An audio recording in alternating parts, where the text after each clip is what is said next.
राधे राधे दोस्तों। अभागिन बनी तुलसी माँ की बेटी। तो आइए कहानी को शुरू करते हैं। जय तुलसी माता मैया, जय तुलसी माता, सब जग की सुखदाता, सबकी वर माता। मैया जय तुलसी माता। हे तुलसी मैया, मेरे घर परिवार में अपनी कृपा बनाए रखना। जय तुलसी माता। माँ, आप रोजाना तुलसी के पौधे की पूजा करती हो। महिमा, तुलसी माता हम सबकी माँ है और वो हमारी हर दुख में सहायता करती हैं। इसलिए जीवन में कभी भी अपने आप को अकेला महसूस करो तो तुलसी माता को याद करना, वो तुम्हारी सदैव रक्षा करेंगी। अरे जानकी, बस छूट जाएगी, फिर शाम तक इंतज़ार करना होगा। बड़ी माँ, मुझे आने में 2 से 3 दिन लग जाएंगे। मुझसे पीछे तुलसी मैया की देखभाल अच्छे से करना और चाची जैसा कहें उसकी बात को मानना। अगर तुम्हारे बापू की दवाई वैद्य जी ने जल्दी बना दी तो हम जल्दी वापस लौट आएंगे। माँ, तुम चिंता मत करो, मैं तुलसी मैया की पूरी देखभाल करूँगी। आप बापू के साथ आराम से जाओ। सुमन, ये लो मेरी अलमारी की चाबियाँ रख लो, इसमें मेरे सारे जेवर रखे हैं। चाबी साथ में ले गई मैं तो कहीं खो ना जाए। अरे अरे कोई बात नहीं भाभी, आप आराम से जाओ, मैं पीछे से महिमा को कोई परेशानी नहीं होने दूंगी। महिमा की माँ जानकी तुलसी माता की बहुत जी जान से पूजा किया करती थी, इसलिए वो जाते समय तुलसी माई की पूजा की सारी देखभाल महिमा को दे जाती हैं। पर विधि का विधान कुछ और ही लिखा था। जिस बस से महिमा के माता पिता जा रहे थे उस बस का एक्सीडेंट हो गया और हादसे में महिमा के माता पिता मारे गए। महिमा का अपने चाचा चाची के सिवाय इस दुनिया में और कोई नहीं था। महिमा बिटिया रो नहीं, देखो तुम्हारे चाचा जी तुम्हारे साथ है ना। मैं भी तो तुम्हारे पिता की तरह ही हूँ ना। अब तू यहाँ बैठ, मैं तेरे लिए गरम गरम जलेबी लेकर के आऊँगा। ठीक है, तुझे जलेबी अच्छी लगती है ना। अरे पागल हो रहे हो क्या? इस अभागिन के लिए कुछ भी लाने की ज़रूरत नहीं है। अपने माँ बाप को खा गई है ये, अब ये जलेबी खाकर क्या करेगी? जो घर में रूखा सूखा पड़ा है वही खाने दो इसे। ज़्यादा सिर चढ़ाने की ज़रूरत नहीं है इसे। अपनी पूजा बिटिया के बारे में तो कभी इतना नहीं सोचते। महिमा बोली, चाची मुझे भूख नहीं है, आप मुझे वो रोटी दे दो, मैं वही खा लूँगी। पहले मैं तुलसी में दिया जला दूँ, शाम का समय हो रहा है। माँ भी हमेशा संध्या के समय तुलसी में दिया जलाती थी और वो मुझे कह कर गई थी कि मैं सुबह शाम तुलसी माता की सेवा करूं। चाची बोली, खुद तो तेरी माँ ऊपर चली गई और तेरे ऊपर ये काम छोड़ गई है। पहले घर के काम खत्म कर, बाद में तुलसी में दिया जलाना। महिमा शाम का खाना बनाती है। सारा काम खत्म करके वो तुलसी में दीपक जलाती है और वो तुलसी माता के पास बैठकर रोने लगती है। हे तुलसी मैया, माँ क्यों चली गई? मेरा माँ बापू के बिना दिल नहीं लगता। मैं उनके बिना बहुत उदास हूँ। मुझे नींद भी नहीं आती। माँ कहती थी कि आप तो सबकी माँ हो। माँ मुझे बहुत डर लगता है, आप मेरे साथ रहोगी ना? महिमा आंगन में बैठी रो रही थी। तभी उसको तुलसी के पौधे में से आवाज़ आती है, महिमा डरो नहीं, जब तक मैं तुम्हारे साथ हूँ तुम्हारा कोई भी बाल बांका नहीं कर पाएगा।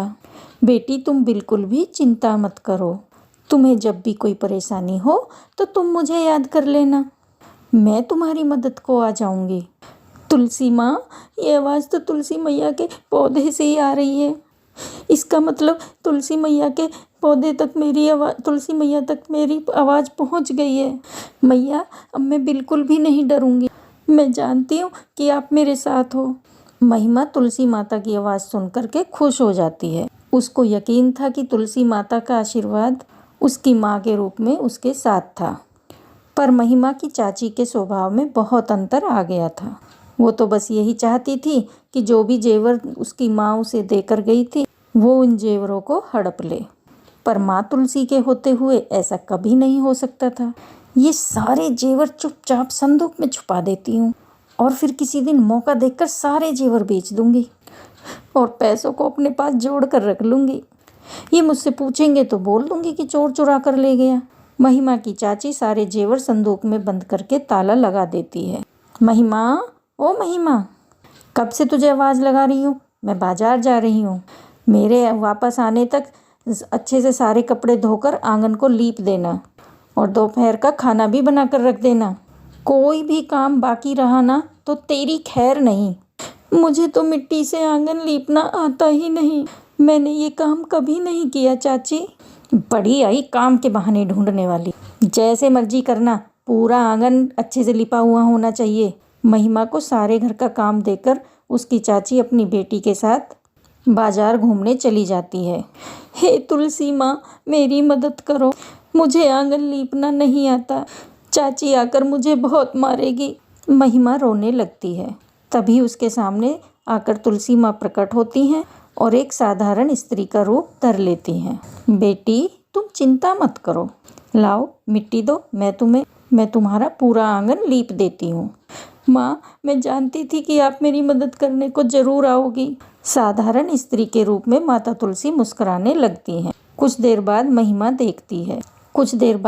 देखती है माँ तुलसी ने कुछ ही पलों में घर का सारा काम खत्म कर दिया।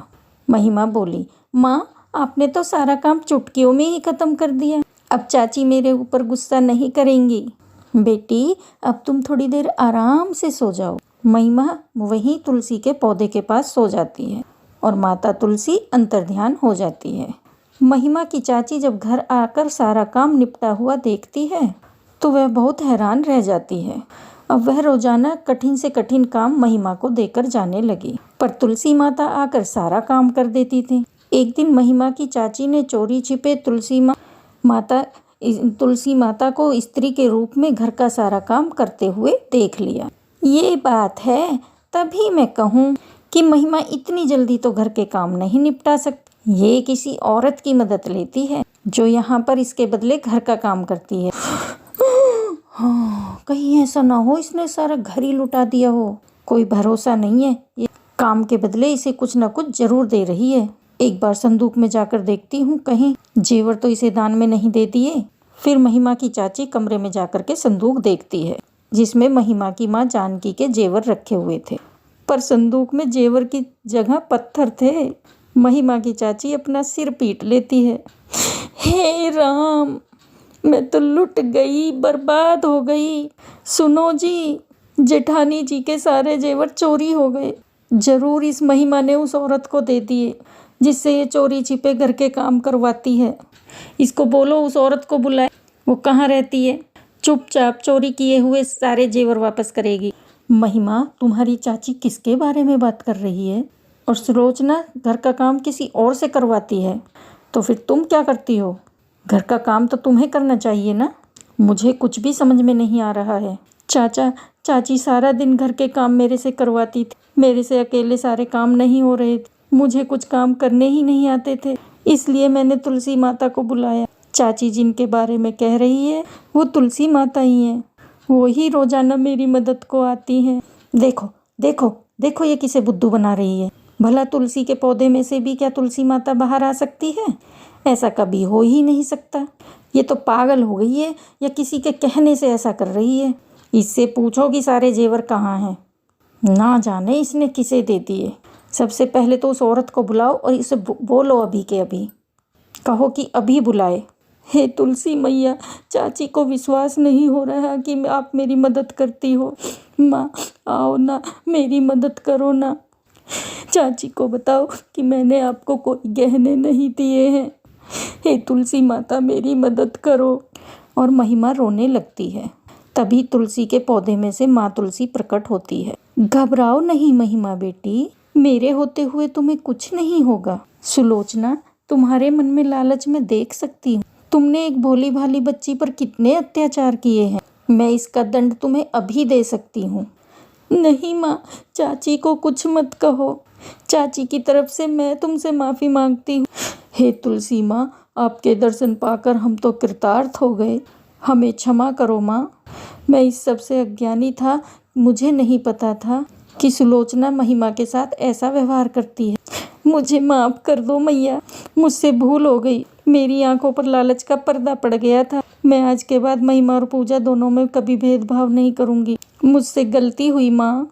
तुलसी माता संदूक में रखे हुए पत्थरों की तरफ अपना हाथ बढ़ाती हैं और पत्थर फिर से जेवर में बदल जाते हैं। उसके बाद उन सबको अपना आशीर्वाद देकर तुलसी माता फिर से अंतर्ध्यान हो जाती हैं। उस दिन से महिमा की चाची भी तुलसी माता की सेवा में लग जाती हैं। माँ तुलसी के आशीर्वाद से महिमा के जीवन में सब कुछ ठीक हो जाता है। तो दोस्तों, कमेंट बॉक्स में जय तुलसी माता की ज़रूर लिखना और लाइक करना और चैनल को सब्सक्राइब ज़रूर करना।